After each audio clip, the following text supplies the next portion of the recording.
Hi, I'm Tom. I work at Crema. Let's talk about flavor notes on a coffee bag because it confuses a lot of people and that's understandable.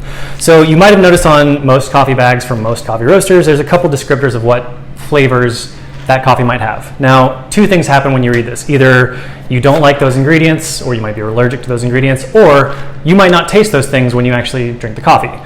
There's some nuance going on here, right? So we say with this particular coffee, there's notes of stone fruit, citrus zest, and black tea. Those aren't specifically flavor notes. They could be notes of acidity, notes of body. It's just trying to give you an idea of what kind of experience you're going to have with that particular coffee. It's also trying to give you a frame of reference for, is this a citrusy, fruity, floral coffee, or is it a bit more chocolatey, nutty, deeper, richer flavors? So if you are one of the people who is frustrated by not being able to taste these specific notes, there's a couple things you can do to try to access those notes.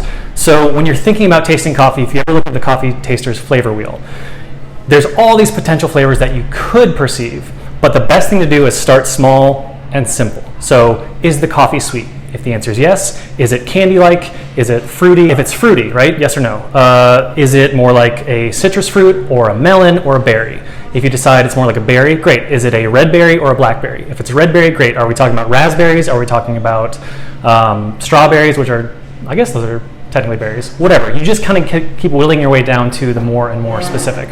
So if you see something like citrus zest and stone fruit, we're kind of giving you a frame of reference, but keeping it generic so that you can also expand into the more specific.